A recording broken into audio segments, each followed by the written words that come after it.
Welcome back, everybody. We have taken a little detour. We had a long break in there, had a lot of stuff going on, but we are back now. We're getting ready to head right into the season. We're a week away. We're at week 0. Tomorrow is week 0 for the college football season.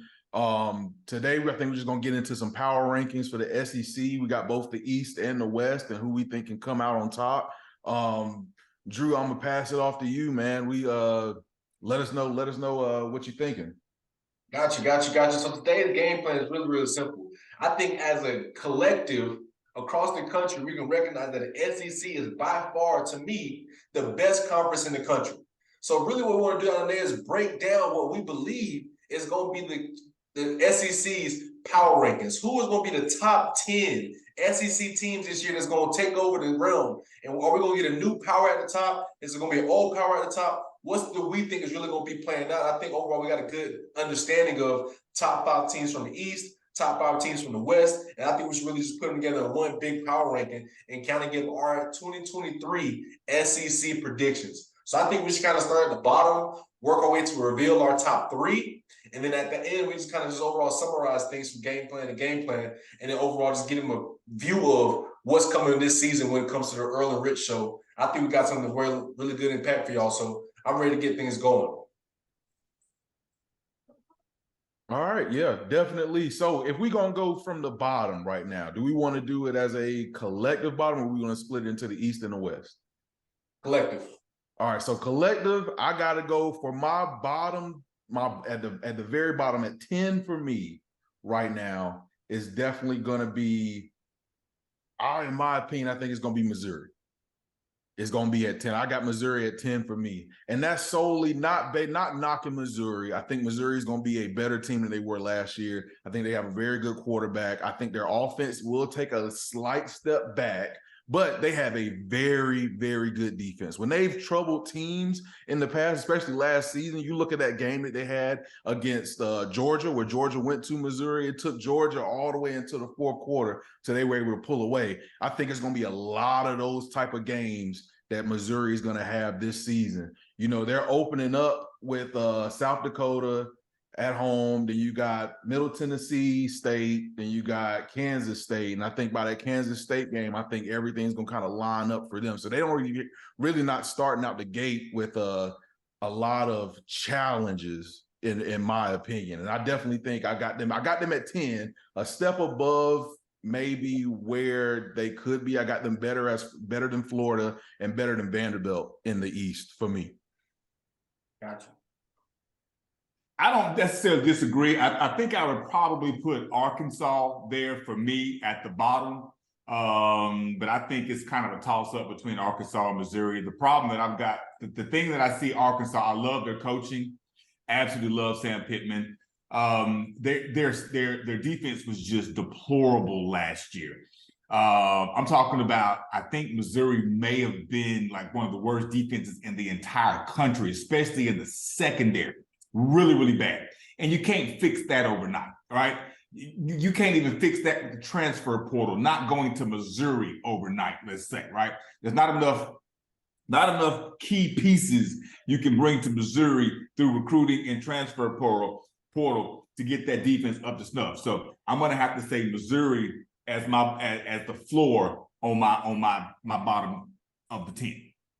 Gotcha. I'm right there with Van on this one. I'm gonna have to say out of the kind of the 10 we've looked at total, I think that Mizzou right now has to be at the bottom of the pack just because of coming off of last year. What do you have to capitalize on? It's still so far to get to that top realm for them. You know, they're one of the newest teams, like I said, in the last 10 years about people that came over. And I really just think they haven't got that SEC ramp up yet when it comes to their roster. My biggest things when I look at these teams in preseason is I want to look at 2 major areas. Are your coaches able to coach top-tier talent on the field? Defensive side of the ball, I think Mizzou's getting better at the defensive side of the ball. Offensive side of the ball, they just got maybe a couple stars. I like the quarterback they got bring back this year, and I like the star receiver they got, Luther. I'm thinking that he can be somebody that can be a game changer, but I still don't see them putting up more than what with SEC play. 21 points a game? That's really tough to do with these SEC teams. So really think about what they can do versus what other teams will do. I have them at the bottom of the pile right now. Not like you said, Sean, not talking really any junk about Mizzou. I just think they have a far way to go when it comes to them being a powerhouse in the SEC. But still a great team overall. I think they're going to have a decent season. Their first 5 games, really, Ben, when you look at it, are pretty easy in their acts of town team-wise. So I think they can start the season off on a strong note. But when they hit that gauntlet, we're going to see if they're really a new Mizzou or the same old Mizzou we've seen in the past. Yeah, listen, you're right. I've actually got Missouri going 4-1 to start the season, right? So there's a chance, depending on how the coaching staff can actually harness the momentum that they could possibly get by going 4-1 before they start the SEC play. But I got them losing 1, 2, 3, their first 5 SEC games. So I mean, they're going to start off on a high. It's going to get low. I think they win their last 2 games against Florida and Arkansas, and they end up with what they would consider to be a decent season. Gotcha. I'm right there with you. Yeah. So when you think about 10, when you think about 9, I'm gonna go ahead and start off with my 9. I think 9, when you think at the field, I'm right there with you in that aspect of I think Ole Miss will be kind of in that Arkansas realm. Arkansas is at the bottom of that 10 for me, but they're not right there at 10 or 9. I'm gonna put Ole Miss right there just because I think coming off of what you lost in the last couple of years, this year's really gonna be a new staple on can Lane Kiffin keep that same momentum. To me, Ole Miss is one of those teams that are hit and miss some games. Some games you might get in a truly competitive atmosphere. Other games you might get a team that you might not know who is showing up on the field. So when I think of that 9 aspect, I think right before Missouri for me would be Ole Miss. And to me, I just think it's just because of the West. They're in such a subdivision in the SEC that you have to run up against the Bamas, the LSUs, these Auburns, the teams that are really going to be standing out in the West. And I think that throughout the season, it's going to be a repetitive aspect of thinking Ole Miss. They're going to drop one sooner than later. What do y'all think? Man, okay, so you said it perfectly. With Lane Kiffin being there, that's where your hit and miss comes from, right? Like you said earlier, you're gauging, we're talking about coaching as being a big piece to this puzzle. If Lane Kiffin is on, he's on. If he's off, like at the end of last year when he was obviously being courted by Auburn and kind of felt like he didn't know whether or not he really wanted to be engaged on the field coaching those last few games during the season, and they lost. You live by him or you die by him. He's a toss-up. I don't know. But I don't disagree with you. Me personally, I would have to go and throw Arkansas in at that 9th spot, I guess, if you will.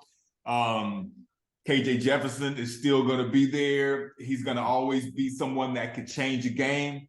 But I don't know if they have the other pieces around him to really make it work. I love Sam Pittman, but it's going to be a struggle. And Arkansas' schedule is not doing them any favors either. So anyway, that's why I've got Arkansas at 9. But I don't disagree with you with Lane Kiffin because you just don't know. It could be 10-2, or it could be 6-6. You just don't know. I got you right there, Ben. What you think of your 9 spot? Who you got? All right, so in my 9 spot, I got Kentucky in my 9. And that's based off solely, you look at Kentucky's team last year, you got Will Levis and you had Chris Rodriguez.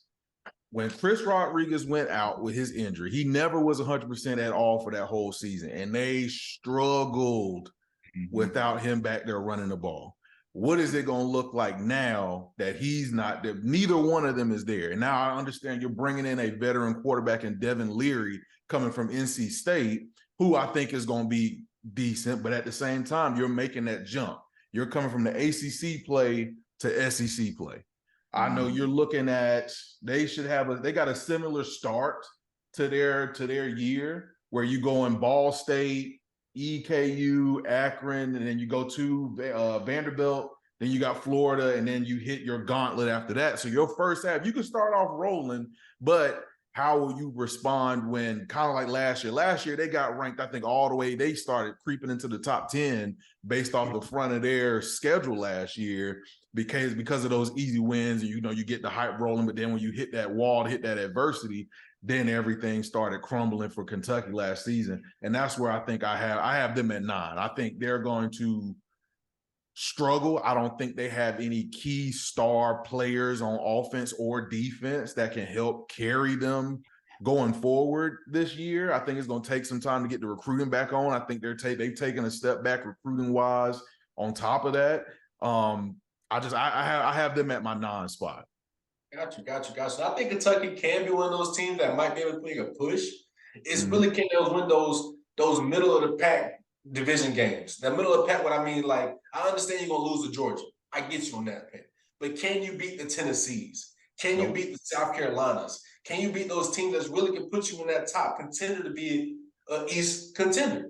My thing about Kentucky is I just don't think they have the firepower to stand up with these top tier teams. Defense-wise, I see you lacking in secondary every single year I watch you.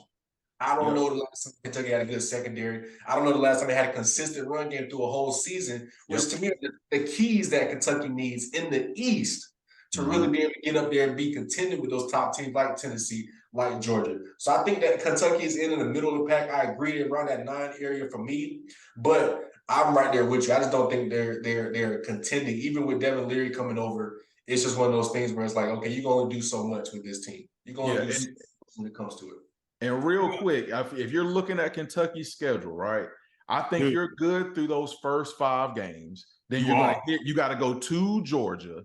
Then you got to hit Missouri at home, get your bye week, and then you got Tennessee, Mississippi State, Alabama, at South Carolina, at Louisville. I think after when you hit that Georgia game, that you gonna hit your downhill slope at that point. And you get that late in the season and you on the road those last 2 weeks. November is dangerous for teams that got to be on the road for most of November. And I think that's gonna hurt a lot. And listen, and that's what Kentucky does every year, right? Schedule-wise. I look at their schedule. I've got Kentucky going 9-3 overall for the year. I've got Kentucky having a pretty good year, but it's really based off of the schedule.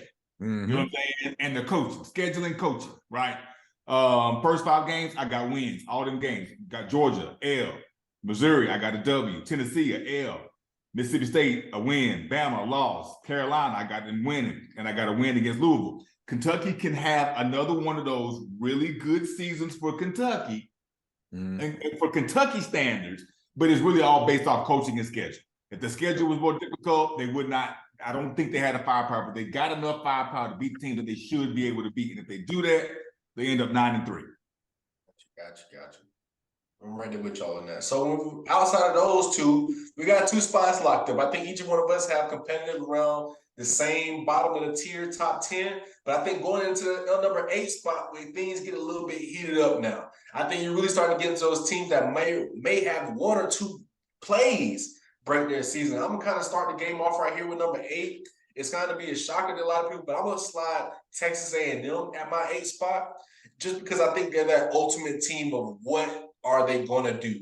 They could be flop or they could be success. I think they have the talent and the coaches to really do something big. But being in that West gauntlet, like I always tell you, being in that West is not nothing easy because of those top tier teams that you have to face every year. And Jimbo, it's your time to shine. Jimbo's been here for almost half a decade, maybe more.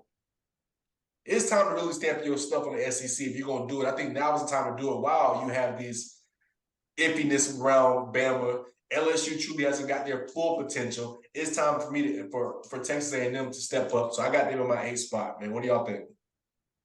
To talk about A&M just real quick, they're not even anywhere on my list. They're going to be in the bottom 4 if you ask me, right? They're going to lose to Miami. They're going to beat New Mexico. They're going to lose to Miami. They're going to beat UL Monroe. They're going to lose to Auburn, and they might lose to Arkansas. This thing, it could come off the rails real quick because of the schedule. And if it comes off the rails, Jimbo's not going to be able to recover, and it's going to be a freaking disaster. I've got them in the bottom 4, so I'm going to shut up and just let Van, you go. All right, so for me at my 8 spot, and I think I'm putting them in the same situation that I'm putting Kentucky, and I got Ole Miss at 8. Yeah, I think it's going to be a situation right now in Ole Miss. Not saying a break or make or break year because of the tough division that they are in. I think Lane Kiffin has all the slack in the world. I think there's nobody else. They're not going to let go of Lane and find somebody else out there that can help either keep them where they're at or make them better. So in my opinion, I got them at 8. I think they're going to have one of the best running backs in the country. I don't know if that's going to be a stretch, but I really do. And I think this is going to be the year that, you're not going to see all the trickeration and the high-powered passing offense. They don't know who's going to be their starting quarterback yet. They got like 4 guys in the quarterback room all going for the same job. I think it's really going to be just a running kind of boring year for Ole Miss this year. But at the same time, I think they can squeak out some sneaky wins. And I think that's solely based on the fact that it's Lane Kiffin. He's going to get you 1 to 2 wins that he really shouldn't get with the roster that he has every year. And that's why I have them there. And like I said, I got them in the same predicament that you could swap them in Kentucky. I think it's going to be the same type of deal. I think they just don't have the talent or the complete roster to really compete in that SEC West or the SEC in general. That's right. I'm with you. I got Ole Miss at 8 for those exact same reasons. I'm giving Lane Kiffin a whole lot of credit for what he can do when the stars align, but I'm giving him no credit at all for what happens when he's down. So, yeah, I got Ole Miss at 8. Yep. Got it. Well, that right there keeps us going down the list. I think right now we got to look at 7. Who's our top? Who's at that number 7 spot? I'm gonna go ahead and just jump off to me. I think we've run over this team a couple times, but to me now, I know what everybody's opinion is about Florida Gators, but I got Florida Gators right there at my 7. The reason I got them at my 7 is because I think that they can have the upside of getting favorable wins at home. Yep. Now, to me, when I look at the Gators, I don't really know too much about their roster depth. I know they always got talent just because of who they can recruit. But to me, when you get to that swamp setting, to me, they have a favorable home schedule this year. I feel like they can take advantage of. To me, it's all going to come back down to quarterback play. The times we've seen Florida being at the top of the SEC East is when they have competent quarterback play consistently through the season. Now, I don't know if they're going to get that. I don't know. But my goal is, I think they're going to be better than Missouri when it comes to my personal top 10. I think they're going to be better than Missouri. I think they're going to have a better record than Ole Miss, Texas A&M. But when I get into those other top 5 teams, top 6 teams, I just think that Florida Gators are right exactly where they're going to be. I don't know what they're going to do. They can shine or fall out. But to me, it's all about coaching. Can you get the people motivated week in and week out, even if you don't start out the right way? Because I look at their schedule, and there's something that to me is very, very interesting when it comes to their schedule. They're starting off the year with Utah, 14th team in the country on a Thursday night next week. That game right there, to me, is going to define their season. Are they going to come out booming, or you going to come out looking sloppy like you ain't been putting the work in over the summer? And I think that can get them momentum because they're going to have that really much MCN. I'm not even sure who really that is. I know it's a bottom of the barrel team, but you're going to have Tennessee early. Tennessee is week 3 when it comes to Florida. You've got to be in a position to win that game if you want to be close to your season. You can't start the year 1-2. Right. You can't do that because you'll win that middle of that week 2 game, but you can't start 1-2. So if you lose to Utah, you lose to Tennessee, your season's done. You bottom of the barrel. That's why I got them on my Hinge 7 list. Dude, they will start. They will start 1-2. Okay, the first 3 games will end up 1-2. Listen, Florida. I just watched a documentary, Urban Meyer. This is not Urban Meyer's Florida Gators team. Okay, I've got Florida going 2-6 in the SEC.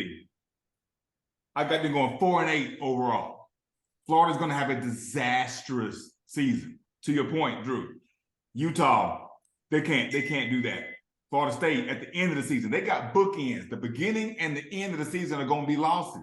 They're going to beat McNeese, but they're going to lose to Tennessee. They're going to lose to Charlotte. They're going to lose to Kentucky. Vanderbilt might get them. Carolina going to get them. Georgia going to get them. Florida it's just not going to be good, man. Y'all just watch the carnage. It's going to happen. Napier's going to have one more year.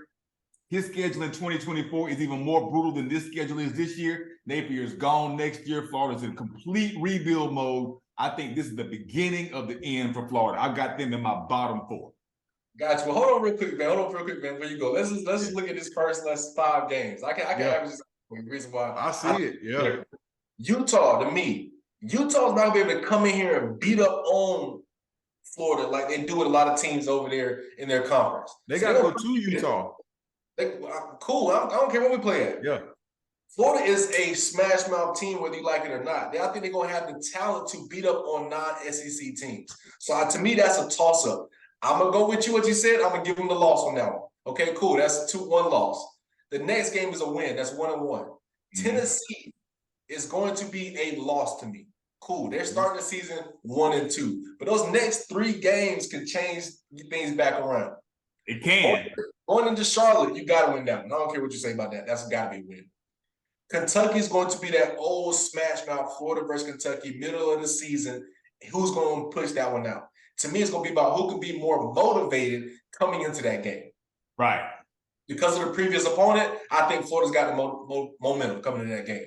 Right. I think they can knock off Kentucky. I think they can knock off Vanderbilt. And to me, we haven't got to South Carolina yet, but they're always a toss-up between Florida and South Carolina to me. It's whoever plays at home wins that game. That's how it's been the last 4 years. It's a good rivalry game to me. I understand the home setting, but it's a good rivalry game. I never know which way it's going to go. So going into South Carolina, Georgia, Arkansas, LSU, that's what's going to really – they got to have their arrows in a row going into that. I think if they go into that gauntlet 3-2, they can come out of there on the more top end of the East. I don't think they're going to be a bottom 4 team just because of that middle of the pack stuff, but it's all going to depend on can they have momentum, man. What you think about everything? You talking about Florida? Yeah, or just your top, or just your 7. Who's your 7 pick? So who I got at 7, I got Auburn at 7. Me too. I got Auburn as a team that last year at the end of the year, you showed they had fight in them, but I had zero faith in the coaching staff that Auburn had last year. They ain't know what the heck they was doing at all. I think they've recruited well. They've stolen some recruits from some guys, some playmakers from Bama, from Florida. They've stolen some guys out there in recruiting trail. They bringing down, I think it's how you pronounce his name, Peyton Thorne from Michigan State, coming down to be the quarterback. I think they're going to be decent. What I think is going to happen with Auburn is I think they're going to take their lumps. I'm not taking that away from them. That A&M game, they're going to lose. They might be competitive against at California in week 2. At A&M, I think it's going to be a loss. Georgia at home is going to be a loss. At LSU, going to be a loss. The next 4 games after that is where they can make up their ground as far as playing Ole Miss at home, Mississippi State at home, at Vanderbilt, and at Arkansas. If you can turn 3 of those games into wins, I think you can have yourself a successful first season for Hugh Freeze there at Auburn. And then I think your last game being against Alabama at home, that's going to be a loss. But I think you're really going to see a different, more competitive Auburn team week in and week out instead of seeing a lot of these blowout games like we kind of saw last season. So I got Auburn at 7. Yeah, I'm with you, Van, for a lot of the same reasons with Auburn. They have I think they have a favorable schedule. UMass, California, Stanford, right? Those are all wins. I think they can actually get A&M. I really do. Okay. They're not going to get Georgia. They're not going to get LSU. But moving on from there, they can get Ole Miss. They can get Mississippi State. They can get Vanderbilt. They can get Arkansas. They can get New Mexico State. They can't get Bama. I'm looking at possibly 8-4, 9-3 on the high end for Auburn. It's great coaching. Talent is there. The fan base is hungry. Yeah. I think the ingredients are there early for Hugh Freeze for Auburn. My issue is it's still too early in that reign of Hugh Freeze. Right. I don't feel like they got the formula yet on getting stuff down. They have an up and down season. To me, a lot of teams start out slow or you start out fast. Auburn's one of them teams, they're going to start out slow, then it goes up, then it goes down, then it goes up, then it goes down on their schedule-wise. So I feel like one mishap, y'all have a miscommunication on certain things, y'all have a bad performance out there, you can really turn the season downwards. And I think with me, the way the West goes, when Auburn isn't up top tier, they're bottom tier. So that's why, to me, I can't put them, to me, even in my top 10. I just don't. I'm not even a fan of Auburn. I'm gonna go ahead and be a little bit biased right here. They can go kiss somebody else's behind, but they just, to me, I'm not even gonna put them in my top 10 rankings just because I don't see. I gotta still see the proof. I really see the proof of Auburn in aspects of can he bring that old time Auburn team back in the front when it comes to that organization. This season, I say it's a no. I think they're gonna lose a lot of those close games that you talk about, Sean. Those in-between games. I just don't think they got the formula down yet, the chemistry down yet. Nothing that they can really do to push those wins out. But I'm really interested to see. Auburn's gonna be one of those teams where I'm really interested in, is because for me as a Bama fan, that last game of the year always haunts me. It always haunts me. I saw a post on Instagram the other day says, as a college football fan, what is your number one biggest upset moment? And I'm always looking back to Auburn 6, and I'm just like, look, they always are ready to play Bama. Last game of the season is no slump. So I think they can end the season on a high note. But to me, they're going to be upset team. Can they upset some of these big names throughout the year? I think that can make or break their season. But we'll just go from there. I just really don't have too much to say more on Auburn, but I like the spot for them. I do like the spot for them. What's up? That's fair. Got you. So number 6. Number 6 is going to be interesting to me. Number 6 is going to be very interesting to me because that's where I think it could be flip or flop between 4 or 5 teams in number 6. Me personally, I know y'all have had them a little bit earlier. I'm going to throw in Kentucky at number 6 just because I think Kentucky, I like their schedule, and I do like the new quarterback change. I think the quarterback can make or break that team, depending if he can transition to the SEC quickly. Right. But to me, when you get a top-tier quarterback like that, I think he is a top 15 quarterback this year in college football. So I think that could be something that can get them over those games. Because confident quarterback play means so much. And when I think about their quarterback, I think he's somebody that can come in, understand the offense from day one, and be a true playmaker, which is what I think Kentucky needs. I have them in my 6th round just because of my personal list. I think they're going to be above Florida. I think they're going to be above Texas A&M, Ole Miss, and Missouri, in my personal opinion. Now, everything we've thrown up on each individual list, Kentucky can be a tough spot going against y'all number 6s, but I'm interested to see who y'all got at number 6. What you think? Man, okay, so I've got Carolina at 6. Okay. For a moderated reason. Drew, you're completely correct. We're kind of in the middle, top end of the pack, where depending on whether you're home, whether you're away, momentum, injuries, things like that could come in and play. But I actually have South Carolina completely overachieving this year. Carolina is my overachieving team. They got a tough opener against North Carolina, which I actually have them predicted to win. Okay. I actually have Carolina predicted to win their last game of the season against Clemson at the end of the season. Yep. What it's going to come down to, I told you all this a few podcasts ago, and I'm still sticking with it. Carolina is going to upset Georgia. Okay. That game is the third game of the season. Yep. Carolina's going to be hot. Don't forget, Carolina is hot right now. They are hot. They ended the season last year hot. Shane Beamer's got the program probably on rails that only Steve Spurrier has had it on in the past 20 years. Okay. Yep. The ingredients are there. Team, I don't know. Quarterback play should be there. But I legitimately have Carolina starting the season 4-0 with their first loss coming to Tennessee in week 5. Then I got them rattling off the next 2 wins. I have them losing to A&M only because Carolina just drops games they shouldn't drop. I got them beating Jacksonville State, beating Vanderbilt, losing to Kentucky, and then beating Clemson. Man, I got Carolina at 9-3. Man, I think Carolina's going to have a fantastic season, and they're going to carry the momentum from the win over Georgia, and they're going to be – Shane Beamer is going to be the SEC Coach of the Year this year, and Carolina's going to end up in a Florida a New Year's Day Bowl at the end of the season. All right. So stop smiling. So let's go ahead. What you got to say about Carolina? Let me get into my team real quick.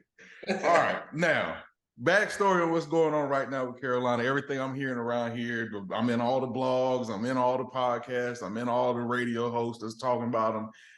From what I'm hearing at South Carolina, this is one of the best O-lines we've had in the past couple of years. They say Spencer Rattler is downtown playing with his hair on fire. They say this is his best offseason he's ever had. They say this offense under Dowell Loggins is looking fantastic. The receiving room is the best it's been in years. All of this kind of stuff. Here is the issue that's going on right now. We ain't got no running back.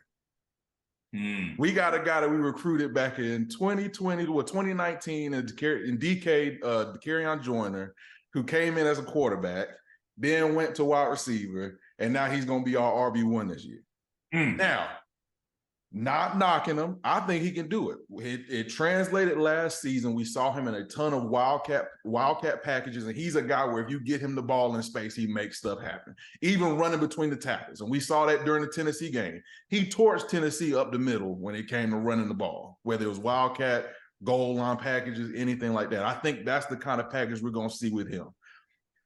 Anything behind that, I think is an iffy point. Defensive wise, I think our linebacking group is, I'm hearing they're doing fantastic. I hear the secondary is going to be our strength of the team, surprisingly. And then D-line, we're short in depth, but if we keep those guys healthy, we should be good. Now, being around here, I've heard everything from South Carolina going 10-2. I've heard everything from South Carolina going, 5-7. I heard every spectrum. Nobody knows what this team is going to show up as. Right. Now, the downside I have is I've seen Shane Beamer coach this team for 2 seasons now. And both of the last 2 seasons, they do not start the season well. They always end up behind the 8 ball.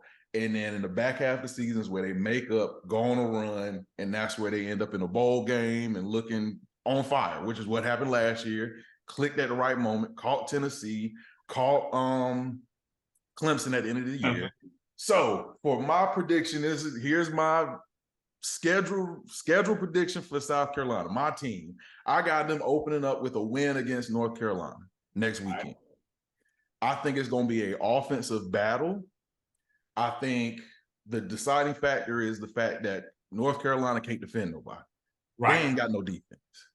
They send Drake May out there and just try to outshoot everybody they play against. They haven't made no improvements this offseason or anything like that. Now, which version of Carolina will show up as far as South Carolina to this game? Will we come out the gates running, Sean? Like you said, if we start how we ended last year, and Spencer is playing with the confidence that he played with at the end of last season, yes.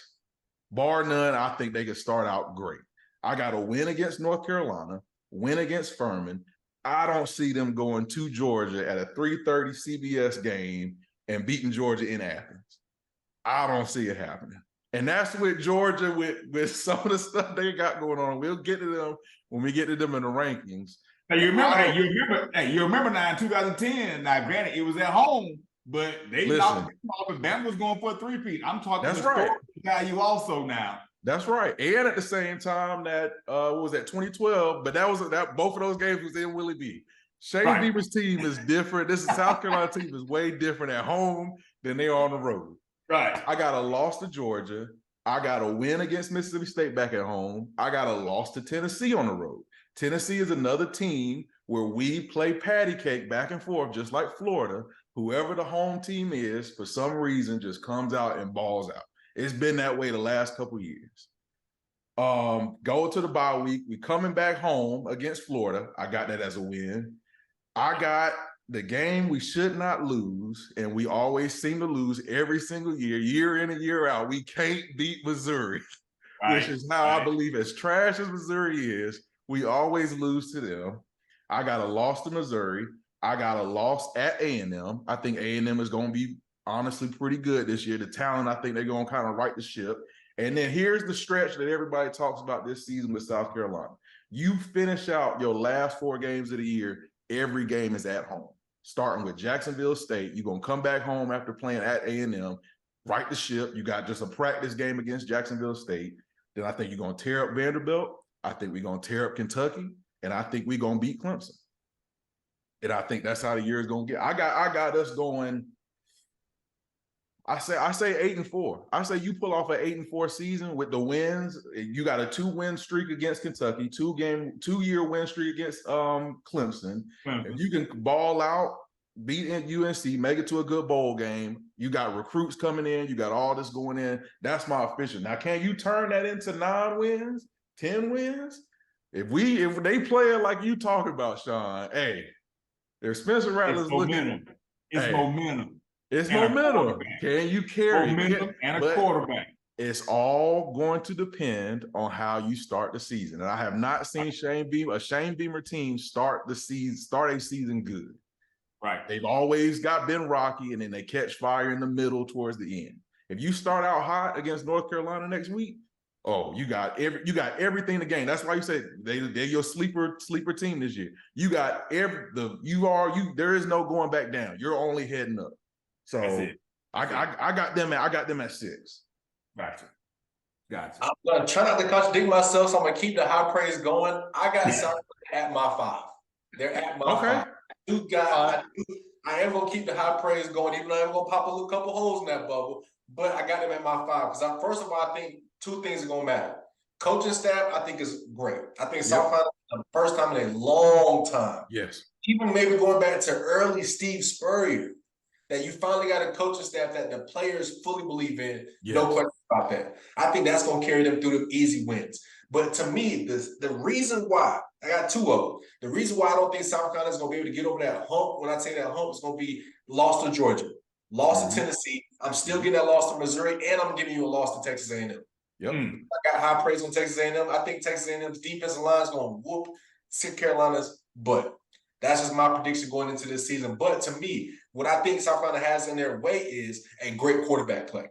Yeah. Now, to me, I'm not the biggest Spencer Rattler fan. I think he's hit or miss some games, but I think he's coming off of a great end of the year that got his confidence through the roof. Yep. A great offseason that's got his confidence steady. My thing is, going against this North Carolina team, going against that Georgia team, do not lose your confidence as a good quarterback. Right.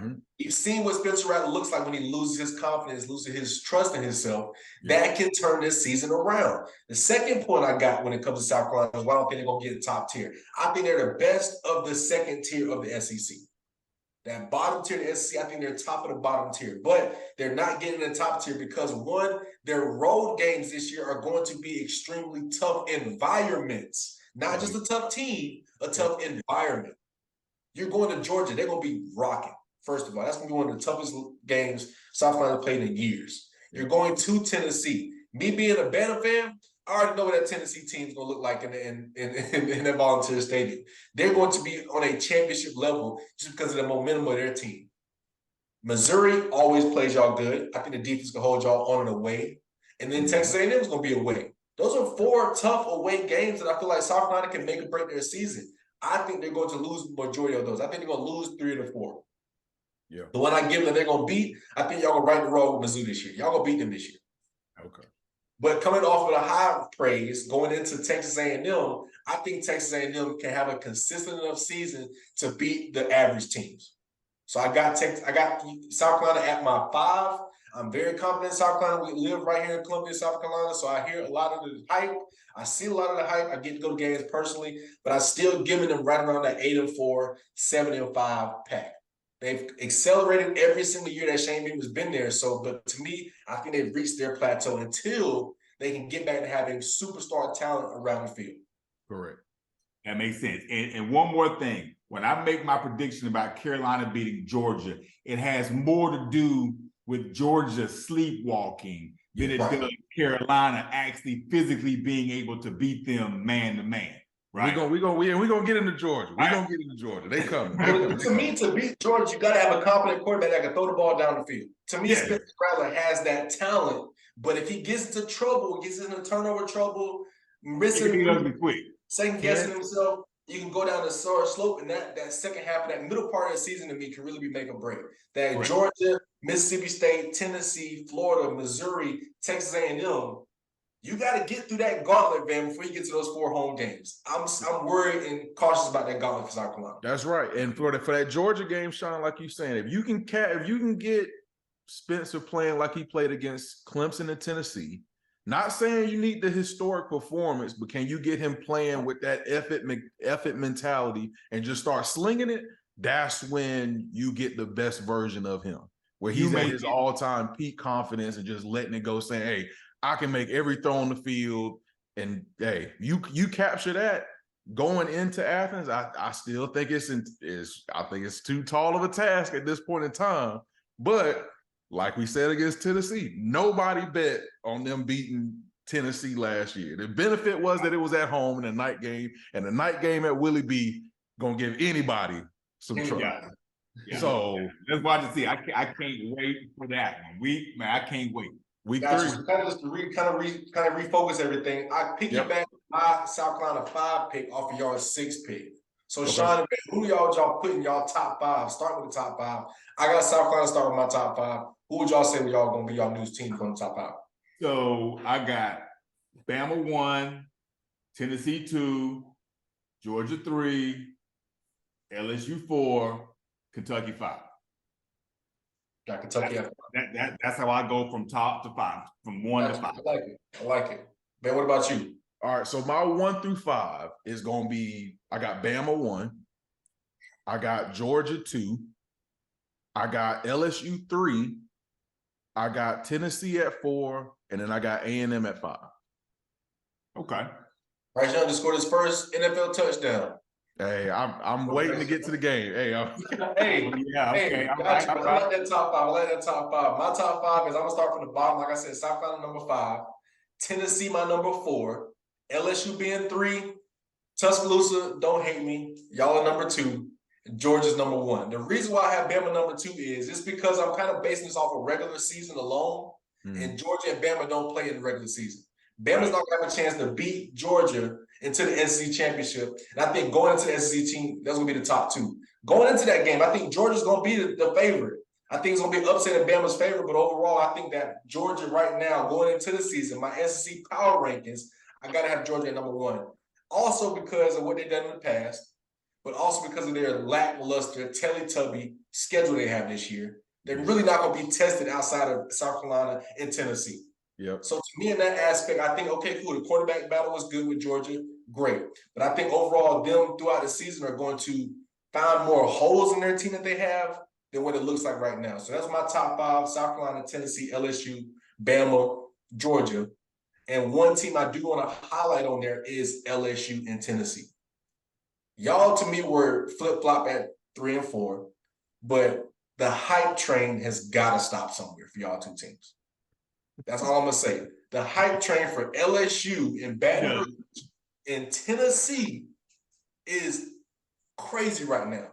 Humble yourselves up. Y'all had a great year last year, but really realize where you ended the year last year, not in good standings. So have that going into the season. Those will be my 2 points on those 2 teams, but I'm kind of let y'all feedback on what y'all think.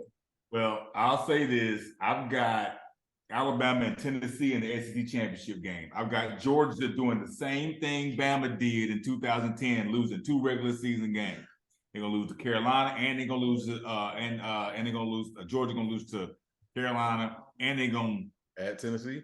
At Tennessee, right? Tennessee is gonna lose to Bama. Their one loss is gonna be to Alabama in the regular season, and then they're gonna lose in the SEC championship game to Alabama again. Okay, Alabama wins the SEC. Tennessee ends up on top of the West. Georgia takes a step back. I don't know. See, here's my thing. 3-peating. We've talked about it forever. All the pundits are talking about how hard it is to 3-peat. Y'all not understand. When Bama had a chance to 3-peat back in 2010, remember what that team looked like. The problem was them. It had nothing to do with any opponent that they had. It was them. I don't think that Georgia in 2023 is as good as Bama was in 2010, right? Right. Georgia's gonna get caught sleepwalking a couple times. It's just not gonna. It's not gonna work out the way they want it to work out, and that's the only reason why I say Georgia's not gonna get it. I'm not gonna say Tennessee is gonna be great, but Tennessee's gonna be good enough on that day to have the head-to-head win over Georgia to get them to Atlanta. Bama, based on revenge and a lot of other things they got going on, Bama's going to come out on top of this season only because of the fact that they did not perform very well last year. Nick Saban does a again, historical context. When Nick Saban loses 2 games in the regular season, he comes back the next year. It's only happened 1, but he comes back and dominates. It's a 3-year I'm expecting the exact same thing with a quarterback that you did not expect to do. Right? It's going to be an extremely intriguing season. I can't wait for all the games. I can't wait to watch them all. But I really am researching Alabama, man. I can't wait. Jalen Milroe. Jalen Milroe. Jalen Milroe. I think they need to give him some time. Yeah. Even if he makes a few mistakes, you stick with him. A la Blake Sam, stick with Jalen Milroe. Yeah. He gives you the best opportunity to make defenses have to defend everybody on the field. He's too talented. If Jalen Milroe transferred to let's say 95% of schools in the country right now, there wouldn't even be a question as to whether he'd be a starting quarterback. Put that man in. Let him do his thing. Yep. All right. So quick run through of mine. Hey, at 5, I had Texas A&M. I think the talent is still there. I think the change in the offensive play calling is going to factor into it. I think they're going to be a team that's going to not be the hype beast of what a lot of people kind of trend into thinking A&M can be, but I think they will be a very decent team. Now, at 4, I got Tennessee. My problem with Tennessee is you ain't fixed your defense. Last season, your secondary was not good. I don't think any of those holes have been fixed. I think people are going to be able to score on them, and I think they're not going to score at the efficiency that they did last season. I think you look at what you had last season with Hendon Hooker. He was probably, or not even probably, he was the most accurate deep ball thrower that we have seen in a couple of years, where it's just pinpoint accuracy. Hey, but so now you're going in with Milton now, and I understand the hype between, he can throw it, 80 yards down the field and all this and that, but you're not going to get the same accuracy that you had last year with Hendon Hooker. And so with that, I think there's going to be some struggles on the offensive side of the ball. Now, that's going to be their downfall. I think they're going to take more losses. And, hey, I got the Georgia as being a loss. I got Bama being a loss. I think South Carolina's going to be a fight, but I think they're going to win that one. And I think they might struggle on the road at Florida early in the year. I think you're going into 2 easy games off the bat in week 1 against Virginia at home. And then you got Austin Peay at home.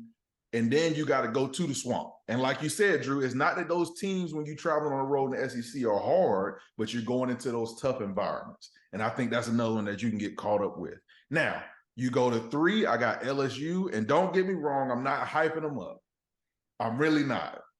But I think coaching-wise, you got another team that has enough talent and enough buy-in that they gonna win some games that they're not supposed to. And I think it could be another situation. Because you even think about last season. I've been saying this ever since last year. It wasn't that last season LSU was that good. They just were in the right place standing-wise at the right time when other people were losing around them. That helped them get to Atlanta. I think you're gonna get a competitive team, but I think they'll be better than Tennessee. And I think having a veteran quarterback coming back for another year is going to hold a lot of serve in that same offense again and coming into the next season, which is kind of the same situation of Spencer. You going in from 1 year from transferring into the SEC. Now you've experienced it. What can you bring confidence-wise over into the next year? At 2, I got Georgia. The reason I got Georgia at 2 is I think from everything I'm hearing out of Athens is they got a lot of question marks on their team. They got talent, but it's a lot of inexperience. You got a quarterback change where last season you had Stetson Bennett, who had been around forever, running an offense that he probably could run in his sleep. They ain't got a question about that. He just got to go look and see one sign and knew exactly what everybody's going to be. You got a quarterback change. You got a running back room for what everything I'm hearing is very questionable. They do not have a solidified start at running back, and they got a lot of guys that ain't making the cut in practices and scrimmages, that they've had to pull stuff back and say, hey, instead of running 80 plays, we need to be running strictly run plays to try to figure out how to run the ball. That's what they're trying to do right now. They say the receiving room is great, as it should be. You still got Brock Bowers. You got some home run hits. You got Levitt coming over from Missouri, who's going to be a great receiver for them. I think he's going to be everything as advertised for them. But I think not running the ball, they say the defensive line is the weakest part of their defense coming into this year. From what I'm hearing, they say their secondary is still great, but that D-line is what dominated a lot of games for Georgia in the last 2 seasons. Being able to just blow everything up that you're trying to do up front. And at that point, your quarterback is sitting duck. You can't run the football. You can't do those 2 things in the SEC. You're gonna lose games going up against Georgia. So that's why I have them at 2. And everything I'm hearing about Bama is almost the complete opposite. I think they are playing with a confidence and we got something to prove type of season. And I think when you get that type of Nick Saban team, where it ain't the superstars out there, you ain't got no household names really going on that team right now.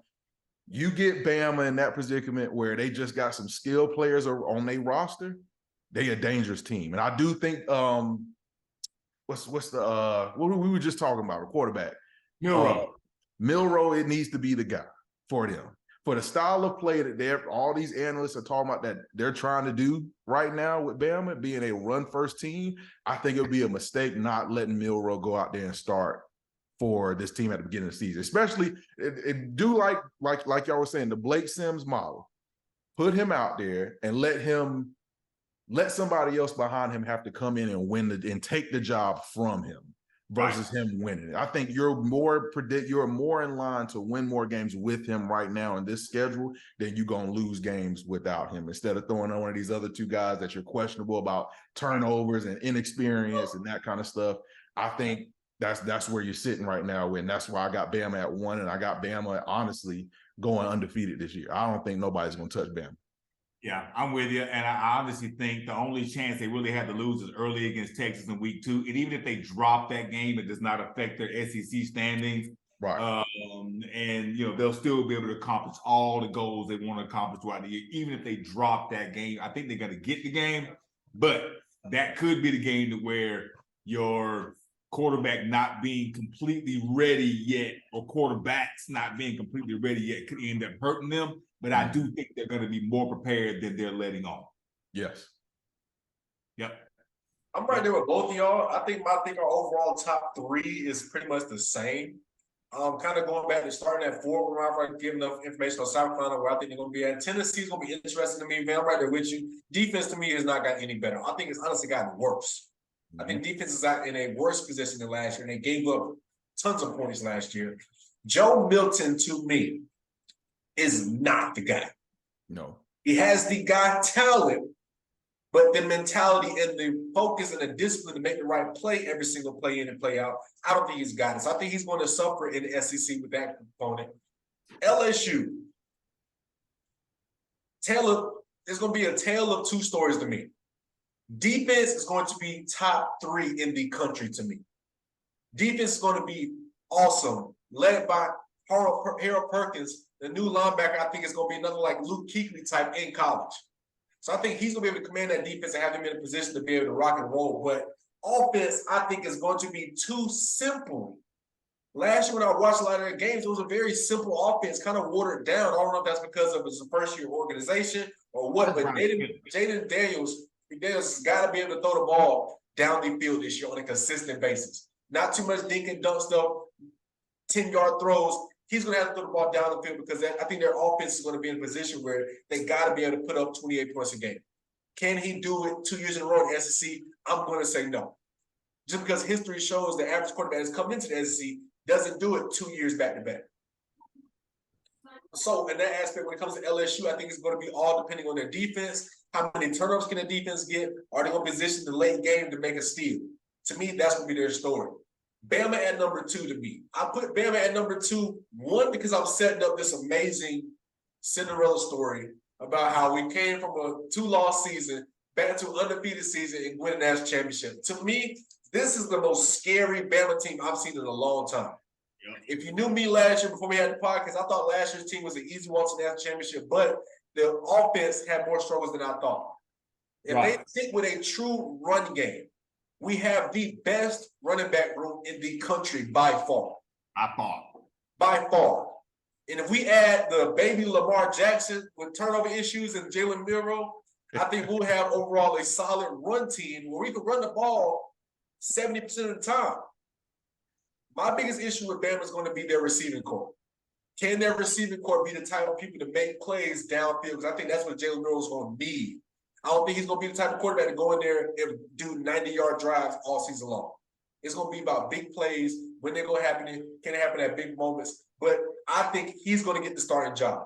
The reason why I think he's going to get the starting job is because he's the only one out of the 3 that started before at Bama. Right. Correct. He's the only one that's got to start, and he has a loss as a starter.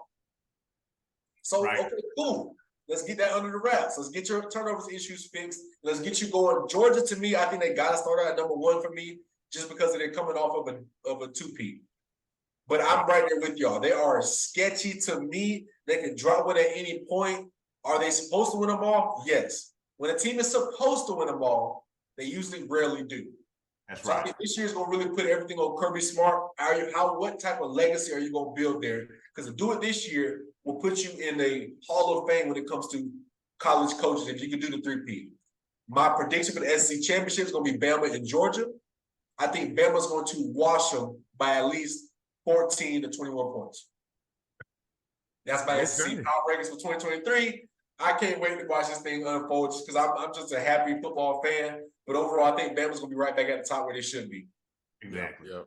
Well, hey, appreciate it, y'all guys. Football is officially back. Everybody will be back on Thursday recording week 1 predictions. We're going to hold records going through the season. It's happy to finally get back to it and break down some of our top games for week 1. And until then, hey, we'll see y'all and happy for football to be back. Can't wait. Roll Tide, everybody. That's it. Roll Tide, y'all.